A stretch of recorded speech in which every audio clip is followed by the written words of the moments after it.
നിനക്ക് ഉറങ്ങിയില്ല? ഇല്ല. അതെന്താ? നിനക്ക് ഉറങ്ങാൻ പറ്റുന്നില്ല? എനിക്ക് ഉറങ്ങാൻ പറ്റുന്നില്ല. എന്തൊക്കെയോ ഒരു അസ്വസ്ഥത പോലെ തോന്നുന്നു. വയറൊക്കെ ഇങ്ങനെ ഉരുണ്ടു പറയുന്ന പോലെ ഉണ്ട്. വൊമിറ്റ് ചെയ്യാൻ തോന്നുന്നു. ഞാൻ വരണോ? വേണ്ട.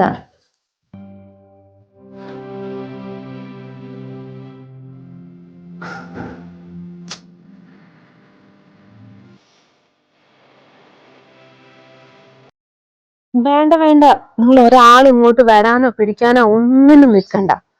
ഞാൻ തന്നെ ഇതുവരെ എന്റെ നടുവേദന മാറിയിട്ടില്ല എന്നാ പറഞ്ഞിരിക്കുന്നത്. എവിടെ അത് അന്ന് തന്നില്ലേ ഡോക്ടർ, അതിൽ തന്നെ മാറിയിട്ടുണ്ട്. പിന്നെ എനിക്കാവോ ഇവിടെ പണി മുഴുവൻ ചെയ്തു കൊടുക്കാൻ വേണ്ടിയിട്ട്? എന്റെ മോളെ ഞാനും ആണോ ഞാൻ ഫുൾ ടൈം മോളെ പുറകെ നടന്നിട്ട് നോക്കി കൊടുക്കാൻ? അതിനാണെങ്കിൽ തുടക്കം മുതൽ വയ്യാന്നൊക്കെയാ പറയുന്നത്. ഓ, ആർക്കറിയാം. ഇന്ന് വരെ രണ്ടാമത്തെ പ്രസവമല്ലേ, ഇത് ആദ്യത്തെ പ്രസവം പോലെയാ കളിക്കുന്നത്. ഇല്ലല്ല, അവനിവിടെ ഉണ്ട്.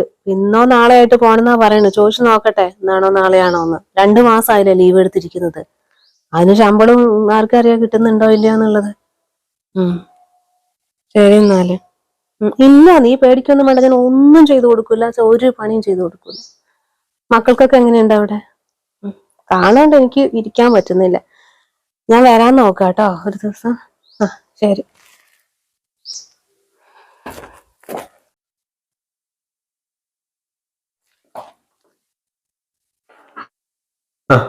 അമ്മേന്റെ നടുവേദന എങ്ങനെയുണ്ട്?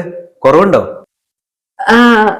ഇല്ല മോനെ, ഒട്ടും കുറവില്ല. എനിക്ക് ഒന്നും ചെയ്യാനാകണില്ലേ, അതാണ് ഇപ്പോ ആകെ വിഷമത്തിലായത്.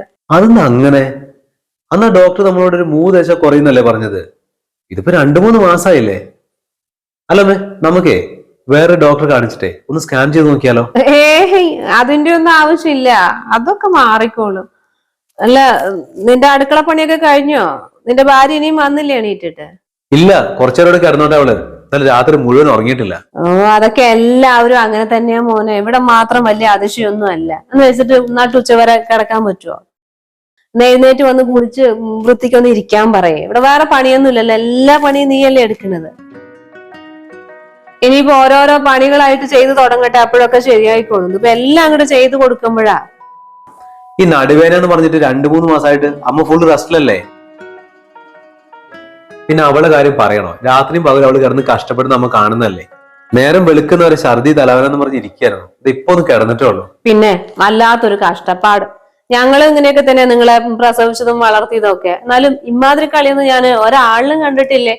ഇവിടെ അപ്പുറം ഇപ്പുറം എത്ര കുട്ടികളുണ്ട് ഗർഭിണികളായിട്ട്, എല്ലാവരും ജോലിക്ക് പോകുന്നു. നീ ഇല്ലേ ഇവിടുത്തെ കാര്യങ്ങൾ തൽക്കാലം വിട്. നിന്റെ ലീവ് എപ്പോഴാ തീരുക? എന്റെ ലീവൊക്കെ കഴിഞ്ഞു. ഇന്ന് വൈകുന്നേരം എനിക്ക് പോകണം. നാളെ രാവിലെ എനിക്ക് ജോയിൻ ചെയ്യേണ്ടതാ. എന്നാ പിന്നെ നീ നിന്റെ തുണികളൊക്കെ എടുത്തു വെച്ചിട്ടേ റെഡിയാകാൻ നോക്ക്. എന്തായാലും അമ്മേ നന്നായിട്ടൊന്ന് ശ്രദ്ധിക്കണേ. പിന്നെ രാത്രി ഇടയ്ക്കിടയ്ക്ക് ഒന്ന് ചെന്ന് നോക്കണം. ഒക്കെ നോക്കാം. അവൾക്ക് നല്ല ബുദ്ധിമുട്ടുണ്ട്. അല്ലെങ്കിൽ അവൾ ഇങ്ങനെയൊന്നും കിടക്കൊന്നുമില്ല.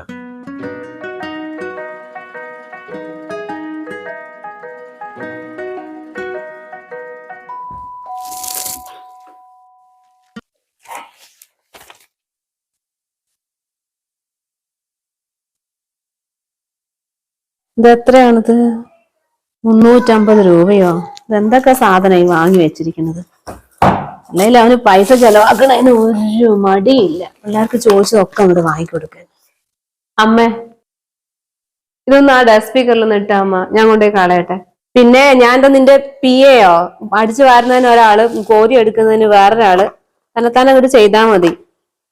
അതല്ലമ്മ, എനിക്കിത് കുനിഞ്ഞെടുക്കാൻ വയ്യാഞ്ഞിട്ടാ. അതെന്താ നിനക്ക് കുഞ്ഞാലിന്റെ ആകാശം ഇടിഞ്ഞു വീഴുവോ? ഇതൊക്കെ ഈ സമയത്ത് ചെയ്യേണ്ട പണി തന്നെയാ. അതും ചെയ്യാൻ പറ്റില്ല ഇതും ചെയ്യാൻ പറ്റില്ല എന്ന് പറഞ്ഞാല് ആ സുചിത്രന്റെ മരുമോളൊക്കെ നോക്കുക, ഓടിച്ചാടി നടന്ന് പണിയെടുക്കുന്നു. നിനക്ക് നാണമില്ലേ? രണ്ടാമത്തെ പ്രസവമായിട്ട് ഇങ്ങനെ ക്ഷീണാണെന്ന് പറഞ്ഞ് നടക്കാൻ.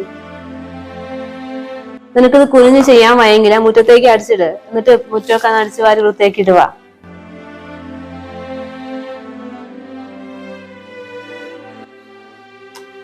അവനെ പറഞ്ഞാൽ മതി എല്ലായിടത്തും തലയിൽ വെച്ച്.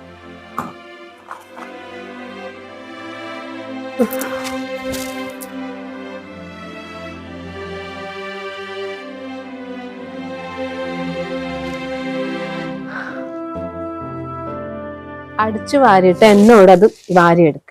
നല്ല കാര്യമായില്ലേ?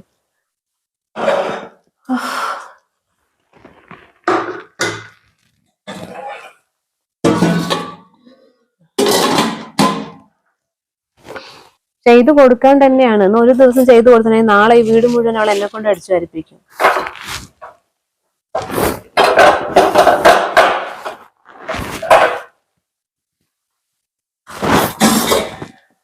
അയ്യോ, നീ അരി അരയ്ക്കാനുണ്ടല്ലേ? അമ്മയോടൊന്ന് കഴുത്തരാൻ പറഞ്ഞാലോ?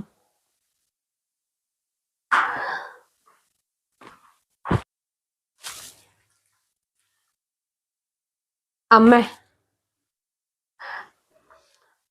ഞാൻ ഇഡലിക്ക് അരി വെള്ളത്തിലിട്ടിട്ടുണ്ട്. അമ്മ ഒന്ന് കഴുകി തരുമോ? ഞാൻ അരച്ചെടുക്കാം.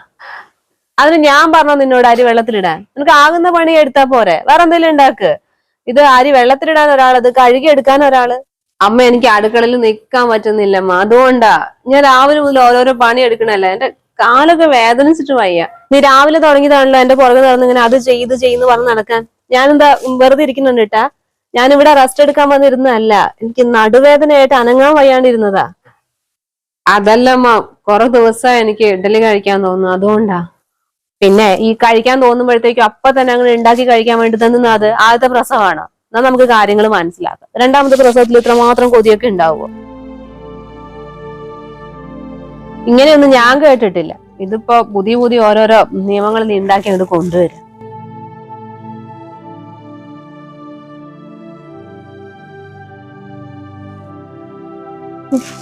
ഒക്കെ ഒരു കൊതി വന്നിരിക്കും. ആ മോളെ,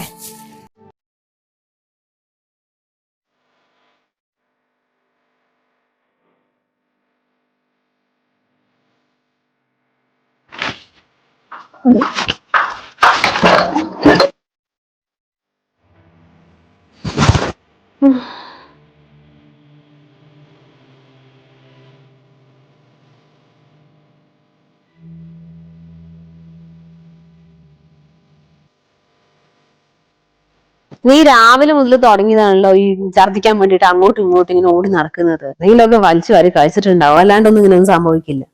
നിന്റെ ഈ ക്ഷീണവും ഈ ഒരു അവസ്ഥയൊക്കെ കൊണ്ടേ ഞാനാണ് ഇവിടെ കഷ്ടപ്പെടുന്നത്. ഇവിടെ ഞാൻ മുള്ളിൽ നിൽക്കണ പോലെ നിൽക്കണ്.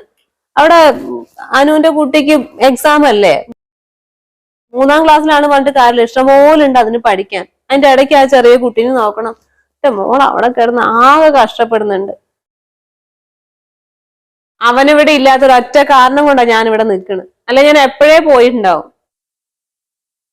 അങ്ങനെ ഞാനൊരു കാര്യം ചെയ്യട്ടമ്മ, എന്റെ വീട്ടിൽ പോയി നിൽക്കട്ടെ? വേണ്ട വേണ്ട, എന്നിട്ട് വേണം 3ാം മാസം ആകുമ്പോഴത്തേക്ക് മരുമോളെ സ്വന്തം വീട്ടിലേക്ക് വിട്ടു, അമ്മായിമ്മയ്ക്ക് നോക്കാൻ വയ്യാന്ന് പറഞ്ഞിട്ട് നാട്ടുകാരെ കൊണ്ട് മുഴുവൻ എന്നെ കുറിച്ച് കുറ്റം പറയിപ്പിക്കാൻ. അയ്യോ അമ്മ, അങ്ങനെയൊന്നും വിചാരിച്ചിട്ടല്ല. എനിക്കറിയില്ലേ അമ്മയ്ക്ക് ഇപ്പോ എത്ര ബുദ്ധിമുട്ടുണ്ടെന്ന്. നമ്മൾ നടുവേദന, പിന്നെ അവിടെ ചേച്ചിന്റെ അടുത്ത് പോയില്ലെങ്കിൽ അമ്മയ്ക്ക് വിഷമാവൂലേ? ഇതിപ്പോ ഞാൻ എന്റെ വീട്ടിൽ പോയാലും എന്റെ അമ്മയ്ക്ക് കുഴപ്പമൊന്നുമില്ല. അമ്മയും പറയുന്നുണ്ട് അവിടെ വന്ന് നിന്നോന്ന്. എനിക്കറിയാം നിന്റെ അമ്മയ്ക്ക് ഒരു കുഴപ്പം ഉണ്ടാവില്ല. നീ അവിടെ ചെന്ന് നിന്നാ പിന്നെ സൗകര്യമായല്ലോ. പിന്നെ അവിടുത്തെ ചെലവ് മുഴുവൻ എന്റെ മോൻ നോക്കുമല്ലോ. പിന്നെ അതിന്റെ ആവശ്യമൊന്നും എന്റെ വീട്ടുകാർക്കില്ല. ആവശ്യമില്ല, നിന്റെ അല്ലേ കുടുംബം. എന്റെ മോൻ എന്നും ആഴ്ചക്ക് ജോലിയും കഴിഞ്ഞ് അവിടെ വന്നിട്ടുണ്ടെങ്കിൽ പിന്നെ അവിടെ നിന്ന് ജോലിക്ക് വരലും പോക്കും ഒക്കെ ആയി കഴിഞ്ഞിട്ടുണ്ടെങ്കിലേ നിങ്ങൾക്ക് മുഴുവനായിട്ട് അവനെ അങ്ങോട്ട് മുതലാക്കാലോ.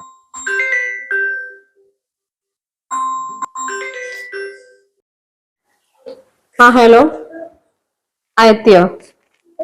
ശരി. അമ്മ, കുട്ടിന്റെ സ്കൂൾ ബസ് എത്താനായി. അമ്മയൊന്ന് പോയി വിളിച്ചിട്ട് വരുമോ? പിന്നെ ഈ വെയിലത്ത് എനിക്കൊന്നും ആവൂല പോയി കുട്ടീനെ കൂട്ടിട്ട് വരാൻ. ഇല്ലേ തന്നെ നടുവേദനിച്ചിട്ടാ ഞാൻ ഇവിടെ ഇരിക്കുന്നത്. അമ്മ, അത്രയും ദൂരമൊന്നും എനിക്ക് നടക്കാൻ പറ്റും തോന്നുന്നില്ല. ഇല്ലേ തന്നെ തല കറങ്ങുന്ന പോലെയൊക്കെ തോന്നുന്നുണ്ട്. പിന്നെ അങ്ങോട്ടും ഇങ്ങോട്ടും പോകുമ്പോഴത്തേക്ക് അങ്ങനെ തല കറങ്ങുമൊന്നുമില്ല. വേണമെങ്കിൽ ആ ബസ് സ്റ്റോപ്പിൽ കുറച്ചു നേരം ഇരുന്നിട്ട് വന്നാൽ മതി.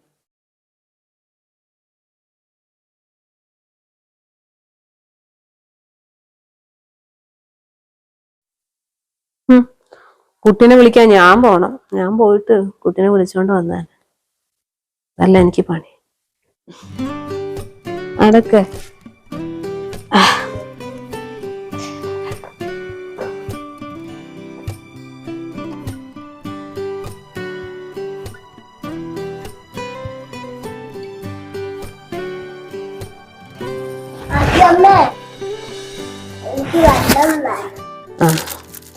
കുട്ടി വെള്ളം ചോദിക്കണല്ലേ, എടുത്തു കൊടുക്ക അവന്.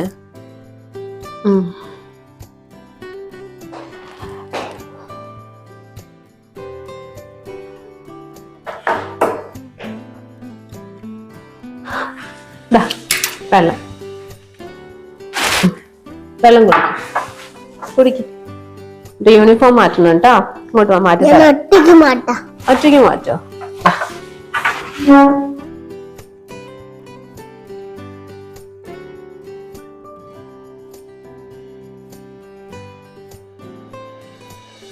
ഞാൻ മാറ്റി തരട്ടെ? ഞാൻ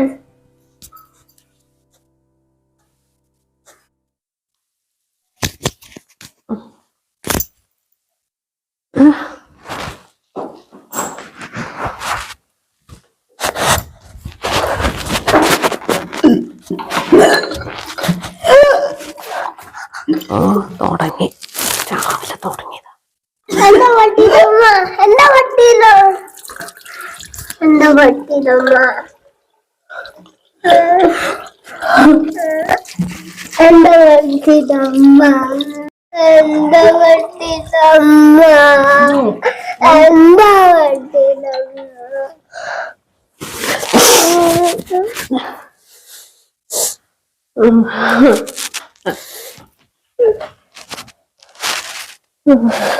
ഓ, ഇതാണ് എനിക്ക് കാണാനും കേൾക്കാനും വയ്യാത്ത. ഇനിയൊക്കെ കളിക്കേണ്ട കാര്യമുണ്ടോ? ഇതുവരെ ആരും പ്രസവിക്കാത്ത പോലെ.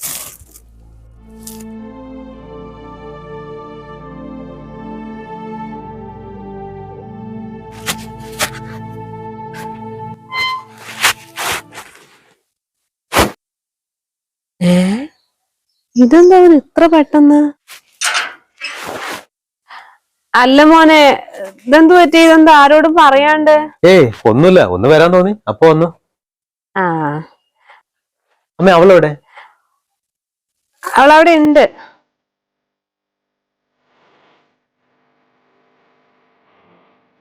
ഞാന്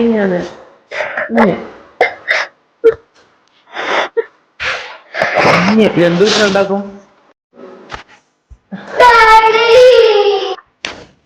ഉമ്മയ്ക്ക് വയ്യ. ഒന്നുമില്ല, ചെറുതായിട്ടൊന്ന് ഛർദിച്ചു, അതാ. അമ്മയ്ക്ക് ഒന്നുമില്ല കേട്ടോ. മോൻ ചെന്നിട്ടേ യൂണിഫോം ഒക്കെ ഒന്ന് മാറ്റിയിട്ട് വാ.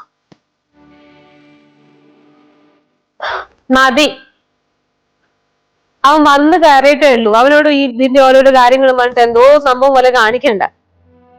ഇല്ലേ തന്നെ ആ കുട്ടിനെ പേടിപ്പിച്ച് നിർത്തിയിരിക്കുക, ഛർദി എന്നൊക്കെ പറഞ്ഞിട്ട്. ഒന്നുമില്ല, നീ ഇങ്ങനെ നോക്കൊന്നും വേണ്ട, അങ്ങനെ പേടിക്കാൻ മാത്രമൊന്നുമില്ല. കുട്ടീനെ വിളിക്കാൻ വേണ്ടിട്ട് ഒന്ന് അങ്ങോട്ടും ഇങ്ങോട്ടും ഒന്ന് നടന്നു, അതന്നെ.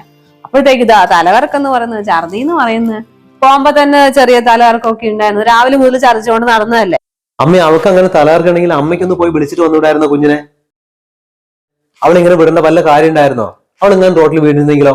പിന്നെ അങ്ങനെ വീഴൊന്നുമില്ല, അതൊക്കെ ഈ സമയത്ത് ഉള്ളത് തന്നെയാ. എന്ന് വെച്ചാൽ കാര്യങ്ങളൊന്നും ചെയ്യണ്ടേ? എല്ലാവർക്കും എല്ലാം ചെയ്തു കൊടുക്കാൻ കൂടി ഉണ്ടാകുമോ? ഇതിപ്പോ ഞാനിവിടെ ഇല്ലെങ്കിലോ? ഒക്കെ ഒറ്റയ്ക്ക് തന്നെ ചെയ്യണ്ടേ? അമ്മ ഇവിടെയുള്ള ഒറ്റ കാരണം കൊണ്ടല്ലേ ഞാൻ ഇവിടെ നിർത്തിയിട്ട് പോയത്. അമ്മയ്ക്ക് നടുവേദന വന്നപ്പോ 2 മാസം ഞാൻ ഇവിടെ വന്ന് നിന്നില്ലേ? ഇത്ര കെയർ ചെയ്തിട്ട് ഞാൻ ഒരാഴ്ച മാറി നിൽക്കുമ്പോഴത്തേന് ഇതാണ് ഇവിടുത്തെ അവസ്ഥ. ഒന്നും വേണ്ട, അമ്മ ആ കുഞ്ഞിന്റെ കാര്യങ്ങളൊന്നും നോക്കിക്കൂടെ? ഇത്ര നേരം അവൾ ഇവിടുന്ന് ഛർദ്ദിച്ചിട്ട് ആ കുഞ്ഞു ഒരടുത്തുനിന്ന് കരയായിരുന്നു. എന്നിട്ട് അമ്മ ഒന്നും അറിയാത്ത പോലെ ഇങ്ങനെ പുറത്തുനിന്ന് നിൽക്കുക. നീ ഇങ്ങനെയൊക്കെ സംസാരിക്കാൻ മാത്രം ഇവിടെ എന്താ അതിന് സംഭവിച്ചത്? ഇതിപ്പോ ആദ്യത്തെ പ്രസവം എന്നല്ല, 2ാമത്തെ അല്ലേ? അവർക്ക് അറിയില്ലേ ഛർദിയും ഇതൊക്കെ ഉണ്ടാവുന്നുള്ളത്? എല്ലാ കുട്ടികൾക്കും ഇങ്ങനെയൊക്കെ ഉണ്ടാവും. ഓരോ വീട്ടില് 2ാമത്തെ പ്രസവം എന്നൊക്കെ പറഞ്ഞാൽ ആരും തിരിഞ്ഞു തന്നെ നോക്കൂല. അവരവരെ വഴിക്ക് ജോലിക്ക് പോവുക അല്ലെങ്കിൽ വീട്ടില് പണിയെടുക്കുകയൊക്കെ ചെയ്യുന്നതാ. ഇതിപ്പോ ഒരാള് വീട്ടില് പ്രസവിക്കാൻ നിൽക്കണോണ്ട് എല്ലാവരും അതിന്റെ പുറകെ നടക്കാൻ പറ്റുമോ? അമ്മ 2ാമത്തെ ആണെങ്കിൽ ആദ്യത്തെ ആണെങ്കിൽ പുതിയ ജീവനല്ലേ ഇവിടെ ഉണ്ടാകാൻ പോകുന്നത്. അമ്മ ഒരു അമ്മയല്ലേ? അമ്മ 2-3 മക്കളെ പ്രസവിച്ചല്ലേ? അപ്പൊ അമ്മയ്ക്ക് ഇത് ചെറിയ കാര്യ? 5 പ്രഗ്നന്റ് ആയിരുന്ന സമയത്ത് ഫസ്റ്റ് ദിവസം തൊട്ട് 1.5 വർഷം അമ്മ അവിടെ തന്നെ ആയിരുന്നില്ലേ? എന്റെ മോൾ എന്ന് പറഞ്ഞ് ഊണ് ഓർക്കില്ലായിരുന്നല്ലോ അമ്മയ്ക്ക്. അതുപോലെ തന്നെ ഇവളും എന്റെ ഭാര്യ എന്നുള്ള കാര്യം വിട്ടേക്ക്, അമ്മ എന്റെ മരുമോളെന്നുള്ള കാര്യം മറന്നേക്ക്. ഒരു മനുഷ്യ സ്ത്രീ എന്നുള്ള പരിഗണനയിലും ഇവ കൊടുത്തൂടെ അമ്മയ്ക്ക്? അല്ല മോനെ, അതല്ല മോനെ, ഇതിപ്പോ 3 മാസമായില്ലേ അവക്ക്. ഇന്നേ വരെ ഒരു ഗ്ലാസ് വെള്ളമെങ്കിലും അവക്ക് എടുത്തു കൊടുത്തിട്ടുണ്ട് അമ്മേന്റെ കൈ കൊണ്ട്? തലകറക്കവും ക്ഷീണവും ഛർദിക്കായിട്ട് അമ്മേന്റെ മുന്നിൽ തന്നെ അവളിവിടെ കിടന്ന് കഷ്ടപ്പെടുന്നത്. എന്നിട്ട് എന്തെങ്കിലും ഒരു ദിവസം അവൾക്ക് ക്ഷീണം കുറവുണ്ടോ, എന്തെങ്കിലും വേണോ, ഇങ്ങനെ ഒരു വാക്കെങ്കിലും അമ്മേന്റെ വായിന്ന് വന്നിട്ടുണ്ടോ? അതെങ്ങനെ? എന്നെ ഇവിടെ ഓരോ ആവശ്യങ്ങൾക്ക് മാത്രം മതിയല്ലോ. മകനോട് കുറച്ചെങ്കിലും സ്നേഹം ഉണ്ടെങ്കിലല്ലേ അതിന്റെ ഭാര്യനോടും കാണിക്കാൻ പറ്റുള്ളൂ. നീ എന്തൊക്കെയാ ഈ പറയുന്നത്? ഏതെങ്കിലും അമ്മമാർക്ക് മക്കളോട് സ്നേഹമില്ലാണ്ടിരിക്കോ? എന്റെ മനസ്സിൽ എന്റെ മോനോട് നിറഞ്ഞ സ്നേഹ. സ്നേഹം, നിറഞ്ഞ സ്നേഹമുള്ള ഒരു അമ്മ എന്നോട് അത്ര സ്നേഹം ഉണ്ടെങ്കിൽ എന്റെ മക്കളോടും കൂടെ അത് കാണിക്കണ്ടേ? ഞാൻ നിങ്ങളോടൊക്കെ എന്ത് തെറ്റമ്മ ചെയ്തത്? ഇവിടെ കുടുംബം നന്നായിട്ട് നോക്കുന്നതോ, അതോ പെങ്ങന്മാരുടെ കല്യാണവും പ്രസവവും ചടങ്ങുകളൊക്കെ നന്നായിട്ട് നടത്തിയതോ? എല്ലാവരുടെയും എല്ലാ കാര്യത്തിനും ഞാനുണ്ട്. പക്ഷെ എന്റെ ഒരു കാര്യം വന്നപ്പോൾ ഒരെണ്ണമില്ല എന്റെ കൂടെ. എന്റെ കല്യാണം കഴിഞ്ഞതോടെ ഞാനും എന്റെ ഭാര്യ എന്റെ കുട്ടികളും നിങ്ങളുടെ എല്ലാവരും ശത്രുക്കളിപ്പോ അല്ലേ?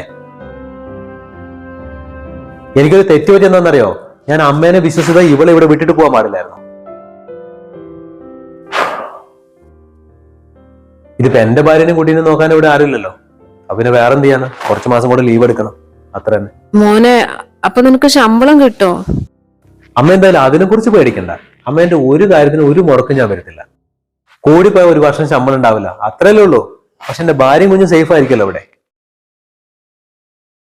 20ാമത്തെ വയസ്സിൽ തുടങ്ങിയത് ഞാൻ കുടുംബം നോക്കാൻ വേണ്ടിയിട്ട്. എന്റെ കല്യാണം കഴിഞ്ഞപ്പോൾ 4-5 വർഷമായിട്ടുള്ളൂ. ഇപ്പോഴാണ് ഞാൻ എനിക്ക് വേണ്ടി ഒന്ന് ജീവിക്കാൻ തുടങ്ങിയത്. ഇതുവരെ ഞാൻ നിങ്ങൾക്ക് വേണ്ടി ജീവിച്ചതിനും പിന്നെ ഇതാ എല്ലാവരുടെയും എല്ലാ കാര്യങ്ങളും നന്നായിട്ട് ചെയ്തതിനും നിങ്ങൾ ഇത് തന്നെ എന്നോട് ചെയ്യണം.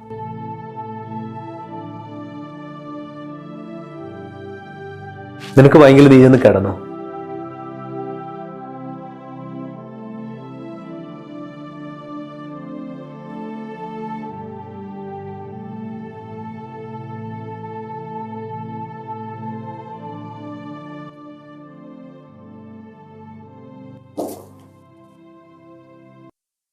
അവളെവിടെ മോനെ?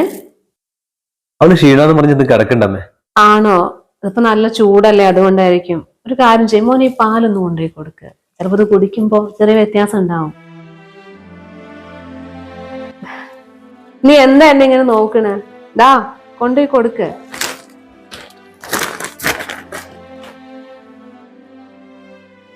ഞാനേ അപ്പോഴത്തേക്കും കുറച്ച് കഞ്ഞി ഉണ്ടാക്കട്ടെ അവൾക്ക്.